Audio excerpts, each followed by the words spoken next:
Mga kababayan, ngayong araw po ng Sabado, September 27 na po 2025, nakalabas na po ng Philippine Landmass itong si Bagyong Opong at ngayon po ay nasa West Philippine Sea na. Inaasahan din na lalabas na ng ating Philippine Area of Responsibility ngayong araw din po ng Sabado itong si Bagyong Opong. Samantalang panibagong low pressure area ang namomonitor natin sa may silangan po ng Mindanao at posibleng masundan ng panibagong LPA eto nga pong si Bagyong Opong. So alamin natin yung mga detalye pero bago ho natin ipagpatuloy yan, please, wag niyo kakalimutan kahit i-like lang ho yung ating video para ho tumaas yung engagement natin at mapanood ng ibang mga kababayan natin sa iba't ibang bahagi ng Pilipinas, lalo na sa Luzon, Visayas at Mindanao. Sa ngayon, tignan natin yung pinaka-latest track o yung pinaka-live na weather radar system na ating ginagamit. Ipapakita ko sa inyo mabuti yung kanyang paglabas sa kalupaan ng Pilipinas, especially dyan po sa Western Visayas siya lumabas. So eto mga kaibigan, kung makikita nyo, eto ay lumabas na sa kalupaan natin dito sa West Philippines siya dumaan. At ngayon ho ay nag-intensify ito or lumakas into typhoon category. Tulad ng ating nakikita ang senaryo dito kaya siya humina. Wala nang pumipigil no, sa pressure ng hangin na meron sa kanya, lalo't nasa tubig na siya sa West Philippine Sea. Kapag ang bagyo ho kasi ay natrap sa mga puno or mga bulubundukin sa mga bundok sa kalupaan o Philippine Landmass natin, humihina yan. Napansin naman natin naging severe tropical storm siya. Yung tumama siya ng direkta dyan po sa may Eastern Visayas, ilang bahagi ng Bicol Region at ilang bahagi ng Luzon. So may mga lugar na talagang napinsala ng matindi pero hindi naman ganoon katindi yung naging pressure ng kanyang lakas.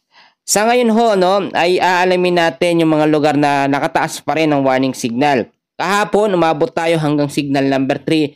Sa ngayon ho, ay meron na lamang tayo hanggang signal number 2. So yung mga lugar na apektado pa rin ng signal number 2 dahil nga po sa trap or extension ito nga po si Bagyong Opong, aalamin natin. Ang signal number 2 natin nakataas pa rin yan sa ilang bahagi po ng western portion ng Batangas at Occidental Mindoro. Kasama rin ang Calamian Islands. So yung mga lugar naman na apektado sa signal number 1 natin, medyo madami pa rin. So, pakinggan nyo mabuti. Kasama sa signal number 1 sa Luzon, ang Pangasinan pa rin po. Southern portion po ng Aurora, Nueva Ecija, sa may Tarlac pa rin. Zambales, Bataan, sa may Pampanga, Bulacan, Metro Manila, Rizal, Cavite, Laguna, Dares po ng Batangas, Quezon, Western portion po ng Camarines Norte, Marinduque, Romblon, Oriental Mindoro. Kasama pa rin dyan ang northern portion po ng Palawan, including Cuyo Islands. So ipapaalala ko, habang papalayo o papalabas na ating Philippine Area of Responsibility, yung mga lugar na aking binanggit, posible anumang oras ay ibaba yung warning signal nila sa pinakamababa or kapag mas bumilis pa yung pagkilos papalabas ng farm nitong si Bagyong Opong ay tatanggalin na or iaalis na yung warning signal sa mga lugar po na aking binanggit. So, para clear sa atin, no, para din hindi kayo malito, sinabi ko lamang yung mga lugar sa ngayon na apektado pa rin ng warning signal number 1 hanggang 2. Pero possible na ibabayan o mawala kapag mas lumayo pa etong si Bagyong Opong. So, tignan natin yung pinaka nagiging lokasyon po nitong si Bagyong Opong. Huli siyang namataan mga kaibigan ng mga kababayan, 215 kilometers west of Calapan City, Oriental Mindoro.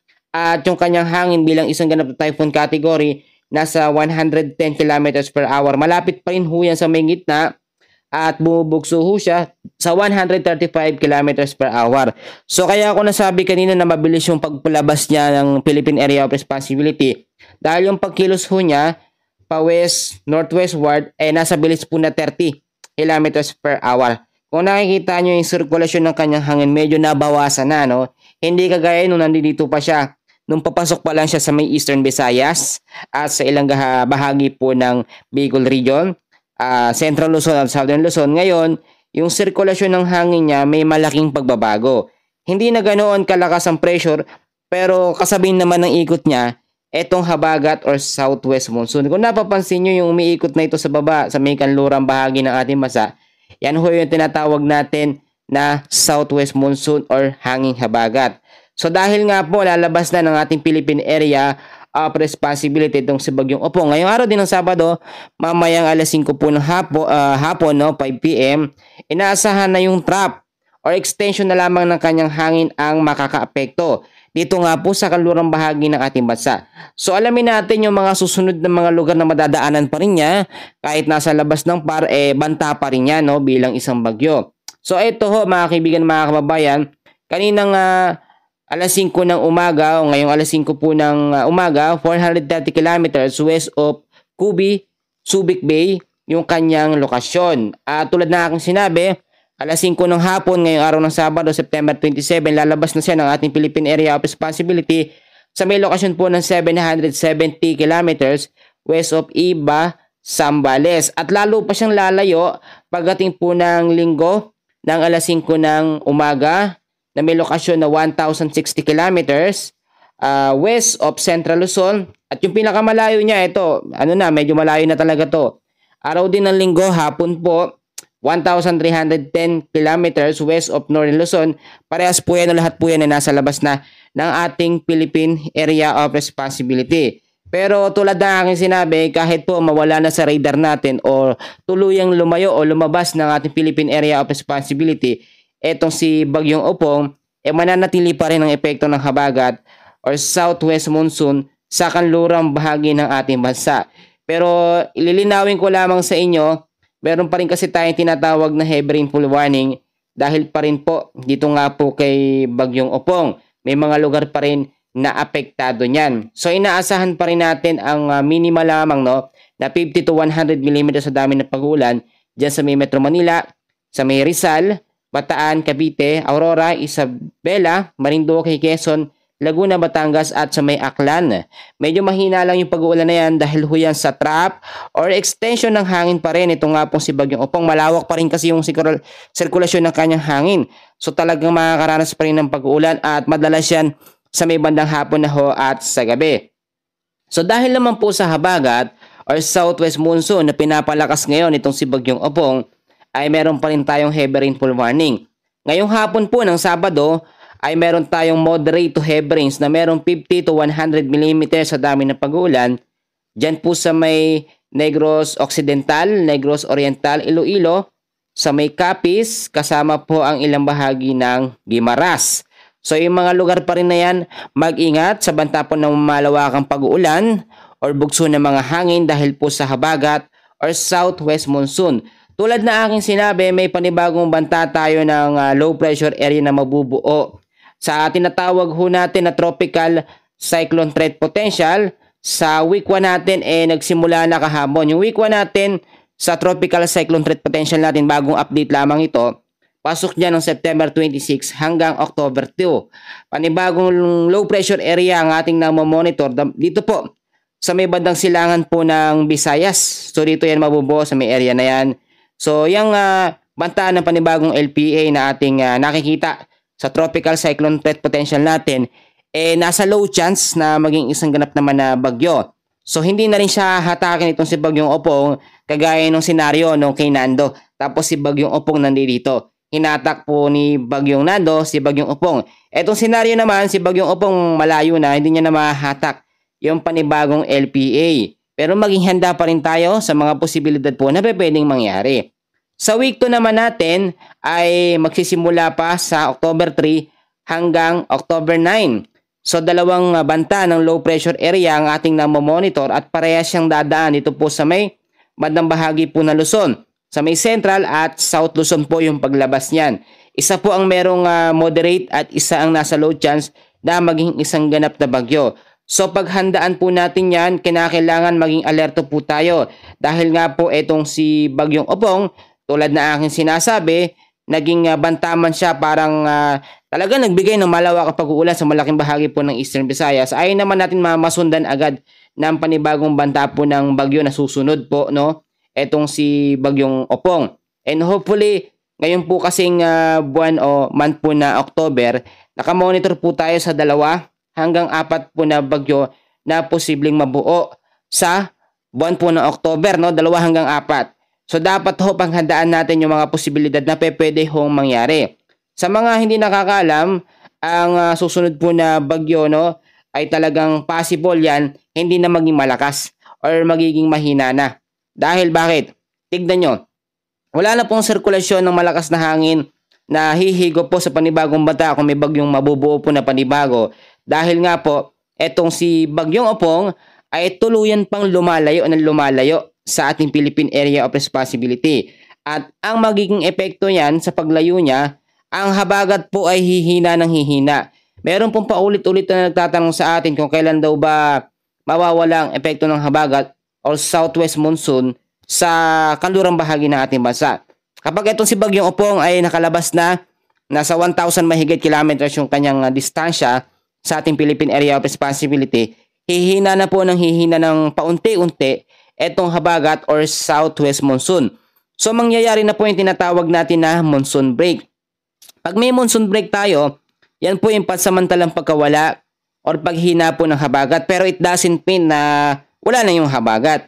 Nandiyan pa rin siya once na meron na naman panibagong sirkulasyon ng hangin, mga high pressure, low pressure area, kahit po manggaling yan dito sa may bandang silangan o sa may kanluran, makakaapekto yan sa paglakas po nitong habagat or southwest monsoon. So ngayon, tanong ulit ng mga kababayan natin, hanggang kailan pa tayo makakaranas ng malawakang pag-uulan? Ayon na rin sa pagkatala mga kaibigan ng Pag-asa, lalabas ng PAR itong si Bagyong Opong ngayong araw po ng Sabado.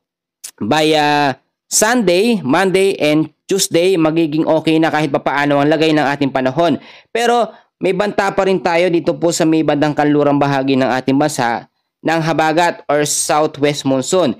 Diyan po hindi pa ligtas actually yung habagat kasi patuloy po nagbibigay ng mga pag-ulan at ang habagat minsan talaga hindi yan nawawala ng agaran. Talagang tuloy-tuloy po yan lalo na kapag pinalakas siya ng bagyo. Noong nakaraan sinandong nagpalakas sa kanya, ngayon nakita nyo pinapalakas or parang nagja-charge po yung habagat dito kay Bagyong Opong. Yan yung senaryo na ating pinapangambahan at ayaw naman nating mangyari na paulit-ulit na lamang na yung habagat ay lagi na lumalakas sa mga bagyong dumadaan sa ating Philippine Area of Responsibility o sa loob po ng ating PAR. Kapag ganyan kasi ng ganyan, nauulit, hindi mawawala ang epekto ng habagat at magiging pabalik-balik lamang yung senaryo ng mga pag-uulan. Tulad ng aking sinabi, kahit sabihin natin na 2 hanggang 4 na bagyo ngayong Oktubre, possible naman na mas mababa yan, possible din na mas mataas. So yung nagre-range lamang sa 2 hanggang 4, yun po ay ayon na rin sa base na rin yun sa ating advanced weather forecast and base na rin sa galaw ho ng mga hangin. Taon-taon po kasi ganun ang kinakalabasan ng mga bagyo na bumuo kapag month po ng October. So ngayon mga kaibigan, ito pa ang isang nakikita nating senaryo dito. Kapag mas lumayo pa ng lumayo or nakalayo pa etong si Bagyong Opong, hindi na siya aabot sa super typhoon category. Nakita nyo to? Yan po yung tinatawag natin na typhoon category, which is Sabado ho ng madaling araw, typhoon category siya. May lakas ng hangin na 120 kilometers per hour at pagdating po ng Sabado ng hapon 130. Palakas po ng palakas yan habang papalayo ng ating Philippine Area of Responsibility. Sunday, kita nyo naman 150 kilometers per hour at habang papalayo pa ng papalayo, hihina po yan ng hihina hanggang sa maging isang tropical depression, hanggang sa maging isang ganap na lamang na low pressure area at hanggang sa malusaw. Tulad po nito, okay po yung naging senaryo natin mga kaibigan. Doon napinsala yung malaking bahagi ng Eastern Visayas pero hindi naman direktang dinaanan ng bagyo. Pinakasentro ng bagyo ang malaking bahagi po ng Metro Manila at ang Calabarzon. Ang Bicol region, asahan natin na medyo magandang panahon na sa mga susunod na mga araw dahil na rin sa paglayo nitong si Bagyong Opong. Ang nakita natin dito kaya hindi direktang tumama yung pinakamata o sentro ni Bagyong Opong sa Metro Manila at Calabarzon dahil sa impact ng pagtama niya dito sa kalupaan sa may Eastern Visayas. Marami hong mga puno dyan at may mga bundok din na siyang pumigil doon sa pressure ng hangin nito nga pong si Bagyong Opong. Kapag ang isang malakas na bagyo tumama sa pader, sabihin natin, example natin yun, o sa mga bundok, talagang mawawala yung hampas o yung ikot o yung momentum ng sirkulasyon ng spiral clouds niya, yung pag-ikot ng hangin na yan, nawawala. So, ang resulta nun, hihina, kahit sabihin nyo na nasa typhoon category, hihina talaga yan sa severe tropical storm hanggang sa maging tropical storm. Pasalamat na lamang tayo mga kaibigan at mabilis yung pagkilos niya. hindi yung mabagal. Kasi pag mabagal, mas mananamnam natin yung lakas, yung epekto ng hangin. Kahit sabihin yung humina yan, yung effect pa rin yan o yung impact pa rin ng pag-ikot niya, mananatili po. At ayaw natin na mangyari ulit yan. Iba kasi ang senaryo kay Bagyong Opong kung ikukumpara natin doon sa nauna kay Bagyong Nando na umabot ng super typhoon category pero hindi naman tinamaan ng malaking bahagi ng kalupaan po ng Pilipinas. Dito lang yun sa may bandang Batanes at Babuyan Island si Bagyong Nando. Samantalang ito ay nakaligtas po tayo sa matinding peligro. So naging powerful yung ating panalangin na ilihis yung pag-direksyon nito nga pong si Bagyong Opong at nangyari po yon. Tulad ng sinasabi ko sa inyo, walang imposible at nangyari po talaga basta mananalig tayo sa Panginoon at mananalangin ho tayo ng sabay-sabay. Tulad nito, hindi pa tapos ang banta ng sama ng panahon na ating minomonitor. Meron pa rin tayong Bagyong Opong, no? Ngayong araw pa lang yan lalabas. O ngayong hapon po ng Sabado, ang habagat nandiyan pa rin. Unang-una, lagi kong sinasabi sa inyo na maging updated lagi sa lagay ng ating panahon, lalo na ho yung mga pumapalaot sa mga karagatan natin, malapit sa baybayin, yung mga papasok sa trabaho, ay lagi nyong bantayan at i-monitor yung lagay ng ating panahon. Kaya nga po ako talagang gumigising pa ako ng madaling araw para ho magbigay sa inyo ng sariwang balita sa lagay ho ng ating panahon. Ang pangalawa natin, alam ko yung mga kababayan natin dyan nakinig sa akin, yung iba ay dinouble check nila yung mga light materials na nakakabit sa mga bahay nila. At good thing, ang ganda na nangyari, hindi po sila napinsala. Bagkos yung mga bubong is nakadoble yung pagkapako. Matibay ho kahit light materials pero matindi naman yung pagkakapako. Yung pangatlo natin, alam ko may mga nag-imbak o nag-stock ng pagkain na tatagal ng ilang araw, hindi nalabas ng labas. So yung magiging pinsala po ni Bagyong Opong nababawasan. Tapos yung pag-aalala natin nababawasan din po. Ngayon din yung alam ko naka-safety na yung mga importanteng gamit natin lalo na doon sa mga bahayang lugar diyan sa Metro Manila. Yung mga electric appliances, alam ko pa ulit-ulit ko sinasabi ito, nabubunutin nyo, no? Para hindi pagmula ng mamaya makuryente tayo. Salamat sa pakikinig nyo sa akin at sinusunod nyo po yung ating mga payo. At eto pa mga kaibigan ko, lagi ko din sinasabi na maglinis tayo ng kapaligiran. Ngayon kasi lubog ang ilang bahagi ng ating bansa sa baha dahil sa malawakang pag-uulan po dahil sa Bagyong Opong at dito sa habagat. So yung mga plastic basura, panatilihin nating malinis at nakasegregate para hindi po bumabara sa mga kanal. So yung panalangin din natin, yung panibagong banta ng LP na mabubuo sa week 1, ngayong nga pong October ay malusaw. Actually malulusaw naman talaga yan dahil tignan nyo mabuti.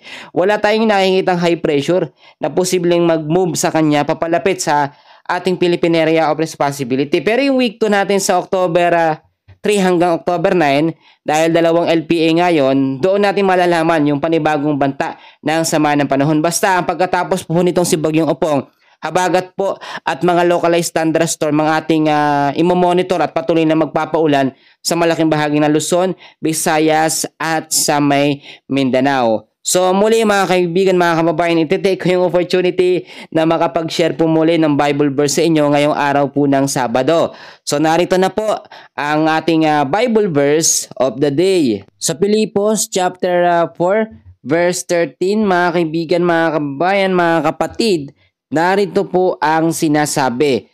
Ang lahat ng ito'y magagawa ko dahil sa lakas nakaloob sa akin ni Kristo. Amen po sa pagkabasa sa salita ng ating Panginoon. Tunay nga po mga kaibigan, mga kababayan, na lahat ng bagay ay magagawa natin kapag tayo ay tinulungan po ng ating Panginoong Hesus. Alam nyo, may mga bagay talaga na hindi magagawa ng tao na siya lamang sa sarili niyang lakas. Hindi kasi tayo pwedeng magmalaki sa Diyos na kaya na natin lahat gawin ng bagay, kaya natin itong gawin kung wala po ang guidance, protection, and power po na nanggagaling sa Kanya.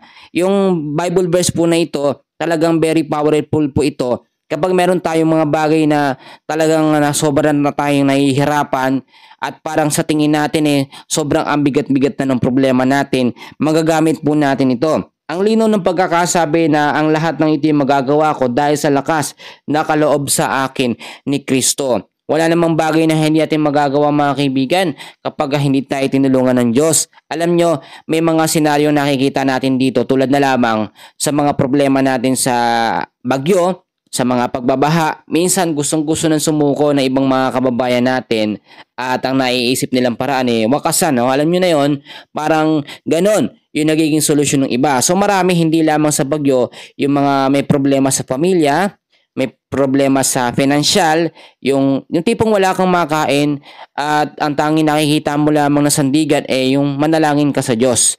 Alam nyo, pag hiningi nyo yung mga bagay na ninanais nyo sa ngalan ng ating Panginoong Hesus, ibibigay niya yan. Minsan kasi kailangan lamang maging mapagpakumbaba tayo, maging humble tayo kapag tayo ay nananalangin. Huwag tayong manalig sa sarili nating kakayanan dahil ang napakalinaw na we are nothing without Christ in our lives. At talagang nakikita natin na kailangan ho natin siya.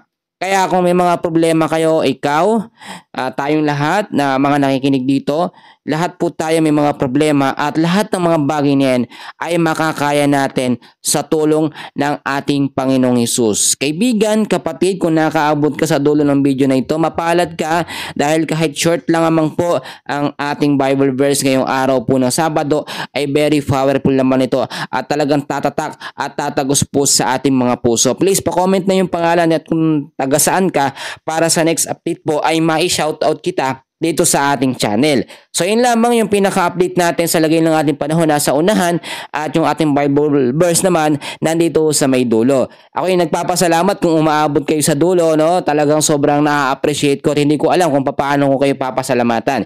Yan muna, and please magandang araw po sa inyong lahat. Huwag yung kakalimutan na i-like, no? Importante para tumaas yung engagement natin. At kaibigan, mamaya ulit mag-update ako. Maraming salamat. God bless po sa inyong lahat.